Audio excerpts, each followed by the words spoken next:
Hello ಎಲ್ರಿಗೂ ನಮಸ್ಕಾರ. Welcome back to my new vlog. ನಾನು ನಿಮ್ಮ ಪ್ರೀತಿಯ ಮಂಜುಳಾ. ಇವತ್ತು 11 ಗಂಟೆಯಿಂದ ವ್ಲಾಗ್ನ ಸ್ಟಾರ್ಟ್ ಮಾಡ್ತಾ ಇದ್ದೀನಿ. ಇವತ್ತಿನ ವ್ಲಾಗಲ್ಲಿ ತುಂಬ ವಿಷಯಗಳಿದೆ, ಸೊ ಸ್ಕಿಪ್ ಮಾಡದೆ ವ್ಲಾಗ್ನ ನೋಡಿ. ಯಾರೆಲ್ಲ ನನ್ನ ಚಾನಲ್ನ ಸಬ್ಸ್ಕ್ರೈಬ್ ಆಗಿಲ್ವೋ, ಸೊ ಪ್ಲೀಸ್ ನನ್ನ ಚಾನಲ್ನ ಸಬ್ಸ್ಕ್ರೈಬ್ ಮಾಡಿಕೊಂಡು ವೀಡಿಯೋಸ್ನ ನೋಡಿ. ಆ್ಯಂಡ್ ಪಕ್ಕದಲ್ಲಿರೋ ಬೆಲ್ಲೈಕನ್ನ ಕ್ಲಿಕ್ ಮಾಡೋದ್ರಿಂದ ನಾನೇ ಎಲ್ಲ ವೀಡಿಯೋಸ್ಗಳು ನಿಮಗೆ ನೋಟಿಫಿಕೇಷನ್ನಲ್ಲಿ ಬರುತ್ತೆ. ಹಾಗೆಯೇ ಯಾರೆಲ್ಲ ನನಗೆ ಸಪೋರ್ಟ್ ಮಾಡ್ತಾಯಿದ್ರು ಅವ್ರಿಗೆಲ್ಲರೂ ಥ್ಯಾಂಕ್ ಯು ಸೋ ಮಚ್ ಅಂತ ಹೇಳ್ತಾ ಬನ್ನಿ ಇವತ್ತಿನ ವೀಡಿಯೋನ ಸ್ಟಾರ್ಟ್ ಮಾಡೋಣ. ಸುಮಾರು ದಿವಸದಿಂದ ನನಗೆ ಯೂಟ್ಯೂಬಲ್ಲಿ ವೀಡಿಯೋಸೇ ಮಾಡೋಕ್ಕಾಗ್ತಾ ಇರಲಿಲ್ಲ. ನಾನು ಎಲ್ಲೇ ಮೊಬೈಲ್ ಇಟ್ಟಿರಲಿ, ಕಾಲ್ ಬಂದ ತಕ್ಷಣ ನನ್ನ ಮಗಳು ಓಡೋಗಿ ತೊಗೊಂಡು ಬರ್ತಾಳೆ. ಸೊ ಅದೇ ರೀತಿ ಬರಬೇಕಾದ್ರೆ ಮೊಬೈಲ್ ಕೆಳಗಡೆ ಬಿದ್ದು ಡಿಸ್ಪ್ಲೇ ಎಲ್ಲ ಹೋಗಿಬಿಟ್ಟಿತ್ತು. ಸೊ ಅದನ್ನ ರಿಪೇರಿಗೆ ಅಂತ ಕೊಟ್ಟು ಕಳಿಸಿದ್ದೆ. ಅಲ್ಲಿವರೆಗೂ ನಾನು ನನ್ನ ಮಮ್ಮಿ ಮೊಬೈಲ್, ಹಳೆ ಮೊಬೈಲ್ನ ಯೂಸ್ ಮಾಡ್ತಾಯಿದ್ದೆ. ಸೊ ಅದರಲ್ಲಿ ಮತ್ತೆ ರೀಸೆಟ್ ಮಾಡ್ಕೊಳ್ಳೋದು ಬೇಡ ಅಂತ ಜಸ್ಟ್ ಕಾಲಿಂಗೋಸ್ಕರ ಅದನ್ನು ಯೂಸ್ ಮಾಡೋಣ ಅಂತ ಅಂದ್ಕೊಂಡು ಅದನ್ನು ಯೂಸ್ ಮಾಡ್ತಾಯಿದ್ದೆ. ಬಟ್ ಆಲ್ಮೋಸ್ಟ್ 1 ಮಂತ್ ಆಗ್ತಾನೆ ಬಂತು ನನ್ನ ಮೊಬೈಲ್ ರಿಪೇರಿಗೆ ಹೋಗಿ. ಇವತ್ತು ಬಂದಿದೆ ಆ್ಯಂಡ್ ಇವತ್ತು ವ್ಲಾಗ್ನ ಸ್ಟಾರ್ಟ್ ಮಾಡಿದ್ದೀನಿ. ಇವಾಗ ಆಲ್ರೆಡಿ ಥಂಬ್ನೇಲ್ ನೋಡಿರ್ತೀರ. ಸೊ ವ್ಲಾಗ್ ಏನು ಅಂತ ನಿಮಗೆ ಗೊತ್ತಾಗಿರುತ್ತೆ. ಸೊ ಈ ವ್ಲಾಗ್ ಪೂರ್ತಿ ನನ್ನ ಹಸ್ಬೆಂಡ್ಗೆ ಡೆಡಿಕೇಟೆಡ್. ಇವತ್ತು ಅವ್ರದ್ದು ಬರ್ಡೇ ಆ್ಯಂಡ್ ಹಾಗೆಯೇ ಅವ್ರ ಬರ್ಡೇ ದಿನವೇ ಫೇಸ್ ರಿವೀಲ್ ಮಾಡೋಣ ನನ್ನ ಮಗಂದು ಅಂತ ಅಂದ್ಬಿಟ್ಟು ಇವತ್ತು ಫೇಸ್ ರಿವೀಲ್ ಮಾಡ್ತಾಯಿದ್ದೀನಿ. ಹಾಗೆ ಅವನಿಗೆ ಕಿವಿ ಚುಚ್ಚೋ ಶಾಸ್ತ್ರ ಕೂಡ ಇತ್ತು. ವಿಡಿಯೋ ಕ್ಲಿಪ್ಪಿಂಗ್ಸ್ನೆಲ್ಲನೂ ಇದರಲ್ಲೇ ಆ್ಯಡ್ ಮಾಡಿದ್ದೀನಿ. ಹಸ್ಬೆಂಡ್ಗೆ ಬರೋದಕ್ಕೆ ಹೇಳಿದ್ದೆ ಬರ್ಡೇ ಇಲ್ಲೇ ಸೆಲೆಬ್ರೇಟ್ ಮಾಡೋಣ ಅಂತ ಅಂದ್ಬಿಟ್ಟು, ಬಟ್ ಅವರಿಗೆ ಬರೋದಕ್ಕಾಗಿಲ್ಲ, ರಜೆ ಇಲ್ಲ ಅಂತ. ಸೊ ಆಫಿಷಿಯಲ್ ಆಗಿ ಇನ್ನೊಂದು ಸತಿ ನಾನು ಬರ್ಡೇಗೆ ವಿಶ್ ಮಾಡ್ತಾಯಿದ್ದೀನಿ. Happy birthday my love once again. So ಈ ಒಂದು ವ್ಲಾಗ್ ಪೂರ್ತಿ ನಿಮಗೇ. ಇದು ರಾಮನವಮಿ ಹಬ್ಬಕ್ಕೆ ತೆಗೆದಿರೋ ವಿಡಿಯೋ ಕ್ಲಿಪ್ಪಿಂಗು. ನನ್ನ ಮಗ ಹುಟ್ಟಿದ್ದು ಏಪ್ರಿಲ್ 3ಗೆ ಆ್ಯಂಡ್ ರಾಮನವಮಿ ಹಬ್ಬ ಇದ್ದಿದ್ದು ಏಪ್ರಿಲ್ 6ಗೆ. ಸೊ ಆವತ್ತಿನ ದಿವಸ ಅವನಿಗೆ ಕೇಸರಿ ಬಟ್ಟೆ ಹಾಕಿ ಒಂದಿಷ್ಟು ವೀಡಿಯೋಸ್ ತೊಗೊಳ್ಳೋಣ ಅಂತ ಅಂದ್ಬಿಟ್ಟು ತೊಗೊಂಡಿದ್ದೆ. ಹಾಸ್ಪಿಟಲಲ್ಲಿ ಬಿಟ್ಟರೆ ಮನೆಗೆ ಬಂದಮೇಲೆ ಅದೇ ಫಸ್ಟು ವೀಡಿಯೋ ನಾನು ತೊಗೊಂಡಿರೋದು ಅವನದು. ಈ ವಿಡಿಯೋ ಕ್ಲಿಪ್ಪಿಂಗು ಅವನು ಹುಟ್ಟಿ 15 ಡೇಸ್ ಆದಮೇಲೆ ನಮ್ಮ ಮಮ್ಮಿಗೆ ಗೋಲ್ಡ್ ತೊಗೊಳ್ಳೋಣ ಅಂತ ಒಂದಿಷ್ಟು ದುಡ್ಡು ಡ್ರಾ ಮಾಡ್ಕೊಂಬಂದಿದ್ರು. ಅವರು ಗೋಲ್ಡ್ ಪರ್ಚೇಸ್ ಮಾಡೋದಕ್ಕಿಂತ ಮುಂಚೆ ಈ ವಿಡಿಯೋ ಕ್ಲಿಪ್ಪಿಂಗ್ಸ್ನ ತೊಗೊಳ್ಳೋಣ, ಅದೊಂದು ಟ್ರೆಂಡ್ ಇದೆ ಅಲ್ಲ. ಸೊ ಹಾಗಾಗಿ ಆ್ಯಂಡ್ ಈವನ್ ನನ್ನ ಮಗಳಿಗೂ ಕೂಡ ನಾನು 200 ನೋಟ್ಸ್ ಇತ್ತು ಆವಾಗ. ಸೊ 200 ನೋಟ್ ಇಟ್ಬಿಟ್ಟು ಫೋಟೋ ತೆಗೆದಿದ್ದೆ.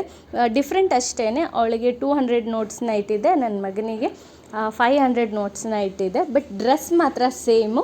ಅವಳಿಗೆ ಫಸ್ಟ್ ಮಂತಿಗೆ ನಾನು ಅಂದರೆ ಫಸ್ಟ್ ಮಂತ್ ಅವಳಿಗೆ ಕಂಪ್ಲೀಟ್ ಆಗಿತ್ತು. ಸೊ ಆವಾಗ ತೆಗೆದಿದ್ದೆ. ಇವನಿಗೆ 15 ಡೇಸ್ಗೆ ತೆಗೆದೆ, ಇವನು ಹುಟ್ಟಿ 15 ಡೇಸ್ಗೆ. ಸೊ ಫಸ್ಟ್ ಮಂತ್ ಕಂಪ್ಲೀಟ್ ಆಗಿದೆ ಅಂತ ಅಂದ್ಬಿಟ್ಟು ಚೆರ್ರಿ ಮತ್ತು ಚಾಕ್ಲೇಟ್ಸಿಂದ 1 ಅಂತ ಹಾಕ್ಬಿಟ್ಟು ಫೋಟೋಸ್ ತೆಗೆದಿದ್ದೆ. ಎವ್ರಿ ಮಂತ್ ಫೋಟೋಸ್ ತೆಗಿಬೇಕಾದ್ರೆ ನನಗೆ ಕನ್ಫ್ಯೂಷನ್ ಏನಪ್ಪ ಅಂತಂದರೆ ಯಾವ ಥರ ಬಟ್ಟೆ ಹಾಕಬೇಕು, ಯಾವ ಥೀಮಲ್ಲಿ ಫೋಟೋ ತೆಗಿಬೇಕು, ಇದೇ ಕನ್ಫ್ಯೂಷನ್ನು.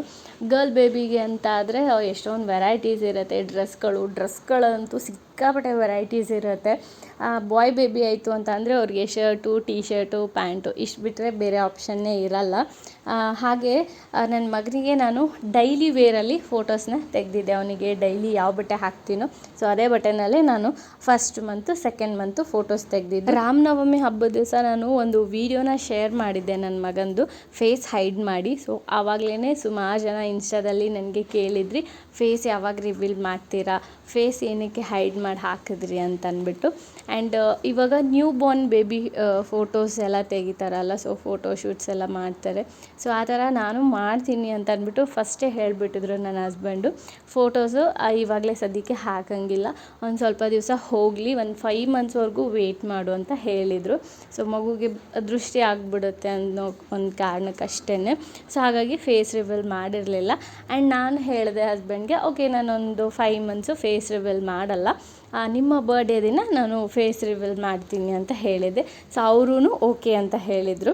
ಸೊ ಅವನು ಫೇಸ್ ರಿವೀಲ್ ಮಾಡೋದಕ್ಕೆ ಅಂತ ಅಂದ್ಬಿಟ್ಟು 3rd ಮಂತು ನಾನು ವಿಡಿಯೋ ಕ್ಯಾಪ್ಚರ್ ಮಾಡಿದ್ದೆ. ಫೇಸ್ ರಿವೀಲ್ ಮಾಡೋದಕ್ಕೆ ಅಂತ ಅಂದ್ಬಿಟ್ಟು 3rd ಮಂತು ಮೆಕ್ಯಾನಿಕಲ್ ಥೀಮಲ್ಲಿ ನನ್ನ ಮಗಳಿಗೆ ಒಂದು ಸೈಕಲ್ ಕೊಟ್ಟಿತ್ತು. ಸೊ ಅದನ್ನು ಇಟ್ಬಿಟ್ಟು ನಾನು ವಿಡಿಯೋ ಕ್ಯಾಪ್ಚರ್ ಮಾಡಿದ್ದೆ. ನೀವು ಆಲ್ರೆಡಿ ನೋಡಿರ್ತೀರ ಇನ್ಸ್ಟಾದಲ್ಲಿ ಆಗಿರ್ಬೋದು ಮತ್ತು ಯೂಟ್ಯೂಬಲ್ಲಿ ಕೆಲವೊಂದು ವಿಡಿಯೋ ಕ್ಲಿಪ್ಪಿಂಗ್ಸ್ ಆಗಿರ್ಬೋದು. ಅವಳಿಗೆ ಸೈಕಲ್ ಕೊಡಿಸಿರೋದು, ಅವಳು ಆಟ ಆಡ್ತಾ ಇರೋದು. ಇದು ನನ್ನ ಮಗನಿಗೆ ಕಿವಿ ಚುಚ್ಚಬೇಕಾದ್ರೆ ತೊಗೊಂಡಿರೋ ವಿಡಿಯೋ ಕ್ಲಿಪ್ಪಿಂಗ್ಸು. ಕಿವಿ ಚುಚ್ಚೋರನ್ನ ನಾವು ಮನೆಗೇ ಕರೆಸಿದ್ವಿ, ಯಾಕಂತಂದರೆ ಇವಾಗ ಎಲ್ರಿಗೂ ಗೊತ್ತೇ ಇರುತ್ತೆ, ಸಿಕ್ಕಾಪಟ್ಟೆ ಮಳೆ ಇದೆ, ಕಂಟಿನ್ಯೂಸ್ ಆಗಿ ಮಳೆ ಬರ್ತಾ ಇರೋದ್ರಿಂದ ಆಚೆ ಕಡೆ ಎಲ್ಲೂ ಓಡಾಡೋದಕ್ಕಾಗಲ್ಲ, ಸಿಕ್ಕಾಪಟ್ಟೆ ಕೋಲ್ಡು, ದೊಡ್ಡೋರು ಓಡಾಡೋದೇ ಕಷ್ಟ ಇವಾಗ ಮಾರ್ಕೆಟಿಗೆಲ್ಲ ಹೋಗೋದಕ್ಕೆ. ಅಂಥದ್ರಲ್ಲಿ ಇಷ್ಟು ಚಿಕ್ಕ ಮಗುನ ಮಾರ್ಕೆಟಿಗೆಲ್ಲ ಕರ್ಕೊಂಡು ಹೋಗೋದಕ್ಕೂ ಆಗಲ್ಲ. ಇವಾಗ ಮಾರ್ಕೆಟಿಗೆ ಹೋಗಬೇಕು ಅಂತ ಅಂದ್ಕೊಂಡ್ರೂ ಸ್ವಲ್ಪ ಬಸ್ಗಳ ಪ್ರಾಬ್ಲಮ್ ಆಗಿಬಿಟ್ಟಿದೆ. ಯಾಕಂತಂದರೆ ಇವಾಗ ಆಲ್ರೆಡಿ ನಿಮಗೆಲ್ಲ ಗೊತ್ತಿರುತ್ತೆ, ಚೆನ್ನಮ್ಮ ಸರ್ಕಲಲ್ಲಿ ವರ್ಕ್ ಸ್ಟಾರ್ಟ್ ಆಗಿದೆ. ಸೊ ಹಳೆ ಬಸ್ ಸ್ಟ್ಯಾಂಡ್ಗೆ ಬಸ್ಗಳು ಹೋಗೋದಿಲ್ಲ, ಸಿದ್ಧಾರೂಢ ಮಠದ ಹತ್ರ ಇಳ್ಕೊಬೇಕು, ಅಲ್ಲಿಂದ ನಾವು ಚೆನ್ನಮ್ಮ ಸರ್ಕಲ್ಗೆ ಆಟೋದಲ್ಲಿ ಬರಬೇಕು. ಸೊ ಈ ಥರ ಬಸ್ಗಳು ಚೇಂಜ್ ಮಾಡ್ಕೊಳ್ಳೋದ್ರಿಂದ ಓಡಾಡೋದಕ್ಕೆಲ್ಲ ಸ್ವಲ್ಪ ಕಷ್ಟ ಆಗಿದೆ. ಹುಬ್ಳಿಗೆ ಹೋಗಬೇಕು ಅಂತ ಅಂದರೆ ನಮ್ಮೂರಿಂದ ಹುಬ್ಳಿ 12 ಕಿಲೋಮೀಟ್ರ್ ಆಗುತ್ತೆ. ಸೊ ಹಾಗಾಗಿ ನಮಗೆ ಗೋಲ್ಡ್ ಅಂಗಡಿಯವರು ಕೂಡ ಪರಿಚಯ ಇದ್ದರು. ಸೊ ಅವರಿಗೆ ಮನೆಗೆ ಬನ್ನಿ ಅಂತ ಕರೆದ್ವಿ. ಸೊ ಹಾಗಾಗಿ ಅವರು ಮನೆಗೆ ಬಂದು ನನ್ನ ಮಗನಿಗೆ ಕಿವಿ ಚುಚ್ಚಿದ್ರು. ಕಿವಿ ಚುಚ್ಚೋದಕ್ಕೆ 11 o'clock ಟೈಮಿಂಗ್ ಹೇಳಿದರು. ಸೊ ಅವರು ಬರೋ ಅಷ್ಟರಲ್ಲಿ ಪಾಪುನ ರೆಡಿ ಮಾಡಿದೆ. ಕಿವಿ ಚುಚ್ಚಬೇಕಾದ್ರೆ ಫಸ್ಟಿಗೆ ಅವರು ಪೆನ್ನಿಂದ ಮಾರ್ಕ್ ಮಾಡ್ತಾರೆ. ಸೊ ಮಾರ್ಕ್ ಮಾಡ್ಕೋಬೇಕಾದ್ರೇ ಅವನು ಅಳೋದಕ್ಕೆ ಸ್ಟಾರ್ಟ್ ಮಾಡಿಬಿಟ್ಟ. ಹಾಗಾಗಿ ಅವರು ನಮ್ಮ ದೊಡ್ಡಮ್ಮನಿಗೆ ಎತ್ಕೊಳ್ಳೋದಕ್ಕೆ ಹೇಳಿದ್ರು.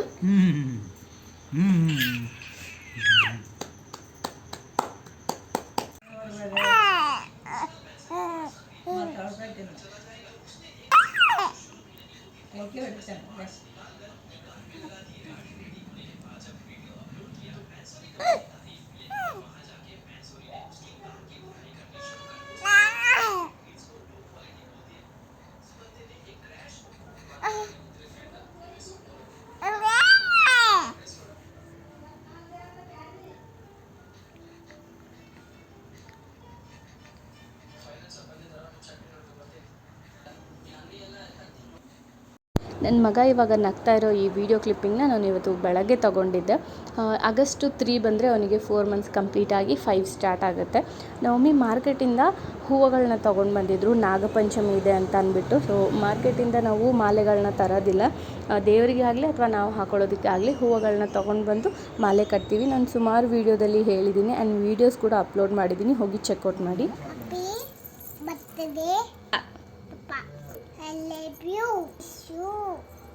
ಹಸ್ಬೆಂಡು ಲಾಸ್ಟ್ ವೀಕು ಮನೆಗೆ ಬಂದಿದ್ದರು. ಸೊ ಆಗ ವೀಡಿಯೋ ಕ್ಲಿಪ್ಪಿಂಗ್ಸ್ನ ತೊಗೊಂಡಿರೋದು ಇದೆಲ್ಲನೂ. ಇವಾಗೇನು ನೀವು ನೋಡಿದ್ರಲ್ಲ ವಿಶ್ ಮಾಡಿರೋದು ನನ್ನ ಮಗಳು. ಸೊ ಪಪ್ಪಂದು ಬರ್ಡೇ ಇದೆ, ವಿಶ್ ಮಾಡೋ ಮಗಳೇ ಅಂತ ಹೇಳಿದಾಗ ಅವಳು ಹೇಳಿದ್ಲು, ಬಟ್ ಅದು ಕರೆಕ್ಟಾಗಿ ಬರ್ತಾ ಇರಲಿಲ್ಲ ಅವಳಿಗೆ. ಸೊ ಹಾಗಾಗಿ ನಾನು ಹ್ಯಾಪಿ ಬರ್ಡೇ ಅನ್ನೋದಷ್ಟೇ ಅವು 2 ವರ್ಡ್ಸ್ನ ನಾನು ಹೇಳ್ಕೊಟ್ಟೆ. ಪಪ್ಪ ಲವ್ ಯು, ಮಿಸ್ ಯು, ಅದು ಅವಳಾಗೇ ಹೇಳಿದ್ಲು. ಅವಳಿಗೆ ನಾವು ಏನೇ ವರ್ಡ್ಸ್ಗಳನ್ನ ಹೇಳ್ಕೊಟ್ರು ಹೇಳ್ತಾಳೆ. ನಾವು ಹೇಳೋದಕ್ಕೂ ಅವಳು ಹೇಳೋದಕ್ಕೂ ಸ್ವಲ್ಪ ಡಿಫ್ರೆನ್ಸ್ ಇದ್ದೇ ಇರುತ್ತೆ. ಮಕ್ಕಳದು ತೊದಲು ನುಡಿ ಅಲ್ವಾ, ಸೊ ಹಾಗಾಗಿ ಸ್ವಲ್ಪ ಡಿಫ್ರೆಂಟ್ ಇದ್ದೇ ಇರುತ್ತೆ. ಸೊ ಬಟ್ ಪ್ರತಿಯೊಂದು ವರ್ಡ್ಗಳನ್ನು ನಾವು ಹೇಳ್ಕೊಟ್ಟಿದ್ದೀನಿ, ಎಲ್ಲನೂ ಹೇಳ್ತಾಳೆ. ಬರಲಿಲ್ಲ ಅಂತ ಅಂದರೆ ನಂಗೆ ಬರಲ್ಲ ಅಂತ ಹೇಳಿಬಿಡ್ತಾಳೆ. ನಾನು ಕೆಲವೊಂದು ಸತಿ ಸಾಂಗ್ ಹೇಳು ಮಗಳೇ ಅಂತ ಹೇಳ್ತಾ ಇರ್ತೀನಿ. ಸೊ ಅವಾಗ ನಂಗೆ ಬರಲ್ಲ ಮಮ್ಮಿ ಅಂತ ಹೇಳ್ತಾ ಇರ್ತಾಳೆ. ಈ ವಿಡಿಯೋ ತುಂಬ ಸ್ಪೆಷಲ್ ಅಂತಲೇ ಹೇಳ್ಬೋದು. ಯಾಕಂತ ಅಂದರೆ ನನಗೆ ನೆನಪಿರೋ ಹಾಗೆ ಹಸ್ಬೆಂಡು ಮಗಳನ್ನ ಮಲಗಿಸ್ತಾ ಇರೋ ವಿಡಿಯೋ ಕ್ಯಾಪ್ಚರೇ ಮಾಡಿಲ್ಲ ನಾನು. ನನ್ನ ಮಗಳಿಗೆ 5 months ಇದ್ದಾಗ ನಾವು ಬ್ಯಾಂಗ್ಳೂರಿಗೆ ಹೋದ್ವಿ. ಆವಾಗ ಅವಳಿಗೆ ಆಲ್ರೆಡಿ ನಾನು ಸಾಲಿಡ್ ಫುಡ್ನ ಸ್ಟಾರ್ಟ್ ಮಾಡಿದ್ದೆ. ಸೊ ಸಾಲಿಡ್ ಫುಡ್ನ ಆಫೀಸ್ಗೆ ಹೋಗೋದಕ್ಕಿಂತ ಮುಂಚೆ ಒಂದು ಸತಿ ತಿನ್ನಿಸ್ಬಿಟ್ಟು ಹೋಗ್ತಾಯಿದ್ರು ಆ್ಯಂಡ್ ಈವ್ನಿಂಗ್ ಬಂದಮೇಲೆ ಒಂದು ಸತಿ ತಿನ್ನಿಸ್ತಾಯಿದ್ರು. ಸಮ್ಟೈಮ್ಸ್ ಅವಳು ಹಾಗೆ ಅವ್ರ ಜೊತೆ ಆಟ ಆಡ್ಕೊಂಡು ಮಲಗ್ತಾಯಿದ್ಲು, ಸಮ್ಟೈಮ್ಸ್ ನಾನೇ ಫೀಡ್ ಮಾಡಿ ಮಲಗಿಸ್ತಾಯಿದ್ದೆ. ಅವಳಿಗೆ ಆಲ್ಮೋಸ್ಟ್ ನೀವು ವೀಡಿಯೋದೆಲ್ಲ ನೋಡಿರ್ತೀರ. ಸೊ 2.5 yearವರೆಗೂ ನಾನು ಅವಳಿಗೆ ಫೀಡ್ ಮಾಡಿಸಿದ್ದೀನಿ. ಸೊ ಆಮೇಲೆ ಪ್ರೆಗ್ನೆನ್ಸಿ ಟೈಮ್ ಬಂತು ಅಂತ ಅಂದ್ಬಿಟ್ಟು ನಾನು ಅವಳಿಗೆ ಫೀಡ್ ಮಾಡೋದನ್ನು ಸ್ಟಾಪ್ ಮಾಡಿದೆ. ಬಟ್ ಫೀಡಿಂಗ್ ಎಲ್ಲ ಸ್ಟಾಪ್ ಆದಮೇಲೂ ಕೂಡ ಅವಳಿಗೆ ಊಟ ತಿಂಡಿ ಎಲ್ಲ ಮಾಡಿಸೋದು ಹಸ್ಬೆಂಡೇ ಮಾಡ್ತಾಯಿದ್ರು ಆಫೀಸಿಗೆ ಹೋಗೋದಕ್ಕಿಂತ ಮುಂಚೆನೇ. ಅವರು ಆಫೀಸಿಗೆ ಹೋದ್ಮೇಲೆ ಈವ್ನಿಂಗ್ ಅವರು ಆಫೀಸಿಂದ ಬರೋವರೆಗೂ ಮಾತ್ರ ನಾನು ನೋಡ್ಕೊಳ್ತಾ ಇದ್ದೆ. ಅವಳಿಗೆ ಬೆಳಗ್ಗೆ ಸ್ನಾನ ಮಾಡಿಸೋದಾಗಿರ್ಬೋದು, ಅವರು ಎತ್ಕೊಂಡು ಪೂಜೆ ಮಾಡ್ತಾ ಇರೋದಾಗಿರ್ಬೋದು, ತುಂಬ ವೀಡಿಯೋಸ್ ನಾನು ಅಪ್ಲೋಡ್ ಮಾಡಿದ್ದೀನಿ ಯೂಟ್ಯೂಬಲ್ಲಿ. ಬಟ್ ಅವಳಿಗೆ ಊಟ ಮಾಡಿಸೋದು, ನಿದ್ದೆ ಮಾಡಿಸೋದು ಮಾತ್ರ ನಾನು ವೀಡಿಯೋ ನನಗೆ ನೆನಪಿರೋ ಹಾಗೆ ನಾನು ವೀಡಿಯೋ ಕ್ಯಾಪ್ಚರ್ನ ಮಾಡ್ಕೊಂಡಿಲ್ಲ.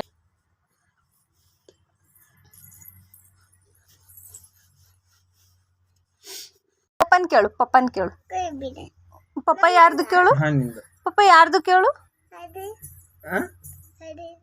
ನಿಂದು ಇಲ್ಲ ನಂದು, ಸುಳ್ಳು ಹೇಳ್ತೈತಿ ಪಪ್ಪ. Love you, miss you.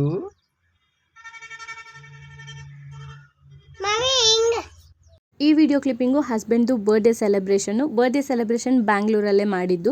ನಾವು ರೆಗ್ಯುಲರ್ ಆಗಿ ಒಂದೇ ಬೇಕರಿನಲ್ಲಿ ಕೇಕ್ ತಗೊತೀವಿ, ಅಲ್ಲಿ ತುಂಬ ಚೆನ್ನಾಗಿರುತ್ತೆ ಆ್ಯಂಡ್ ನಮಗೂ ತುಂಬ ಇಷ್ಟ ಆಗುತ್ತೆ. ಸೊ ಹಾಗಾಗಿ ಅವ್ರದ್ದು ಕಾಂಟ್ಯಾಕ್ಟ್ ನಂಬರ್ ಇತ್ತು ಅಂತ ಅಂದ್ಬಿಟ್ಟು ಅವರಿಗೆ ಹೇಳಿ ಆರ್ಡರ್ ಮಾಡಿದ್ದೆ.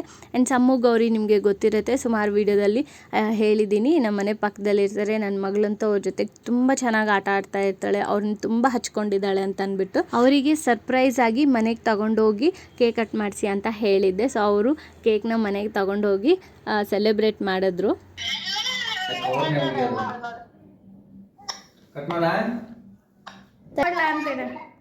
ಇವತ್ತಿನ ಈ ವಿಡಿಯೋ ನಿಮ್ಗೆಲ್ರಿಗೂ ಇಷ್ಟ ಆಗಿದೆ ಅಂತ ಅಂದ್ಕೊಳ್ತೀನಿ. ಇಷ್ಟ ಆಗಿದ್ರೆ ಲೈಕ್, ಕಮೆಂಟ್, ಶೇರ್ನ ಮಾಡಿ. ಮತ್ತೊಂದು ಹೊಸ ಬ್ಲಾಗ್ ಜೊತೆಗೆ ನಾನು ನಿಮಗೆ ಸಿಗ್ತೀನಿ. ಅಲ್ಲಿವರೆಗೂ thank you so much for watching this video and love you all. Bye.